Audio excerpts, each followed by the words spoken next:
friends, welcome back to Jen's Crafting Corner.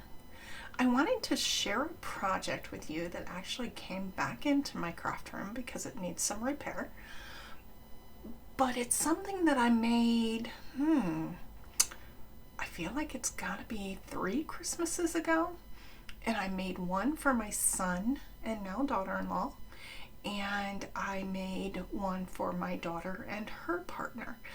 The one that I gave my son and daughter-in-law already came back for the same exact repair, and this one my daughter brought back to me for a repair, and so I thought I'd share it with you guys. It's made with this Homemade with Love paper by Cartabella. Both items, books, were done the same way. They were just tailored to each individual couple. So I have plenty of paper left to be able to repair this. You got a sneak peek, didn't you? I have plenty of paper left to be able to repair this. So I'm excited because I actually found a better way to do what broke so that it doesn't break again. And here it is. This is a recipe book that actually stands up, and what needs repaired is this guy. It's got a magnet, and that magnet allows it to stand, and also to take the cover and flip it back, and then you take this front piece, and this little dude comes up behind. Again, magnets on, and then it can stand that way as well. So I forget whose tutorial I used for this, but I feel like it was May.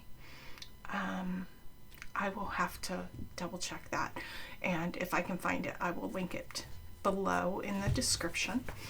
But like I said, this came back because I need to repair it.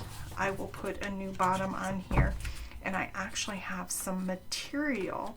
It's a faux leather material that I will use to cover this so that it doesn't break like paper would. But I just thought I'd take you guys through this. These gnomes are created with dies, and they are dies that I purchased from Jaded Blossom. I've always loved gnomes. I have a tattoo of a gnome. It's the only tattoo I have.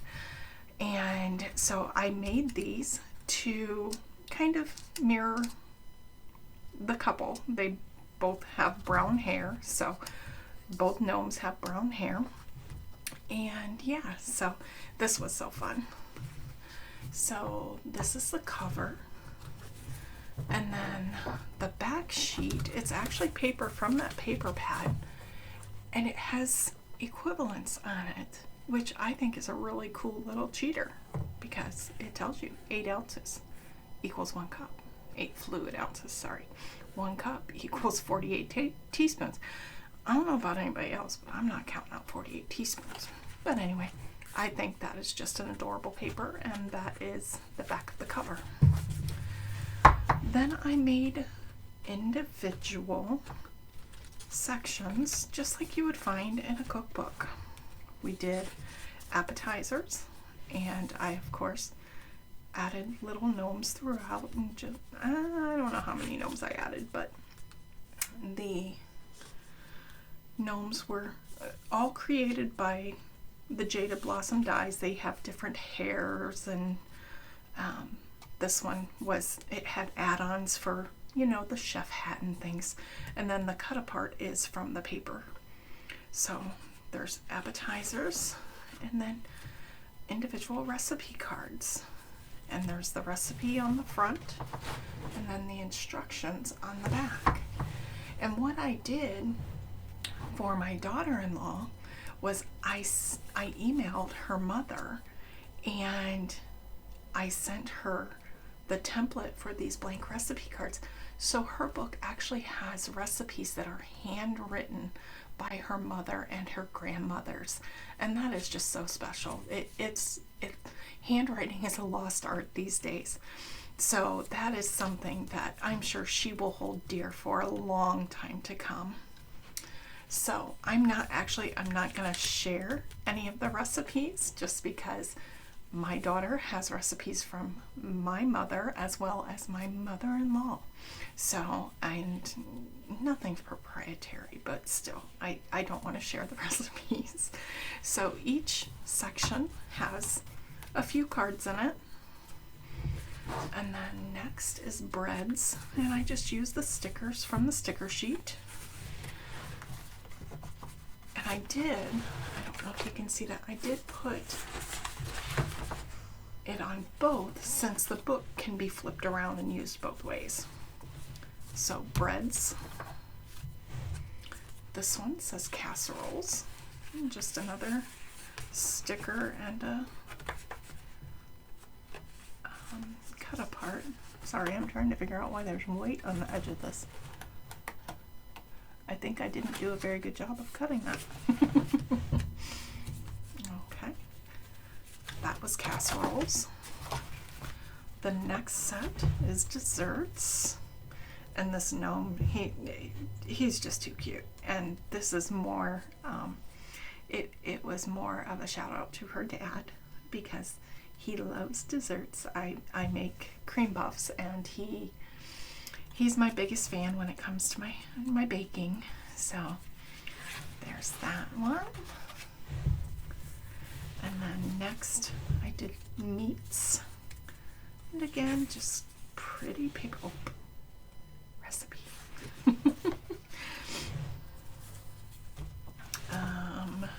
So that was meats. Here's pasta. Just a cute little girl with a mixing bowl and a whisk. And then more recipe cards. Next is soups. More recipe cards. Vegetables. More recipe cards. And then I made a tab for Christmas because growing up, my mom and my aunts all got together every night for a week solid, and they made cookies and candies galore. From fudge to thumbprint cookies, rock candy. I have a cookbook my mom made for me of just those recipes. So this section contains some of those recipes for her, and then as she is, maturing throughout life and she gathers recipes that she wants to make every year, she can put them in here as well. So I did use, this is not paper from the Homemade with Love by Cartabella. This is actually, I believe, something from Echo Park. But I did that just because I wanted it to look Christmassy. And then there's another section of recipe cards. And then in the back, I put, it's a pocket that is gusseted. And the reason for that is they can put just recipe cards or maybe cut out a recipe from a magazine and stick it in there. So that is my daughter's book. Look at that beautiful paper. I absolutely love that. So I wanted to share this with you all. And if I can, I'm fairly certain it was May May because I know this stamp set is from May May. So if I can find this, I will link the original below. And if not, I will just simply link her channel so that that is available to you as well. So I hope you enjoy. Oh, I was going to give you sizes. That's why I had the ruler out here. The book is 6 inches wide by about 7.5 inches tall. And depending on the binder rings, the reason I wanted to do the binder rings is because the girls, as their family grows and they find more recipes and things, you can switch these binder rings out. Let me see if I can find another one. They make so many different sizes. I mean, look at the difference in that. So they could expand these books as far as they want. And I told them if they need more recipe cards, all they have to do is holler and I'll be happy to get them made up and sent out to them. So Anyway, I just wanted to share that book since it came back into my craft room for repair. And I hope you liked it. I hope you enjoyed seeing this handmade craft. And I hope that I will see you next week. Bye, friends.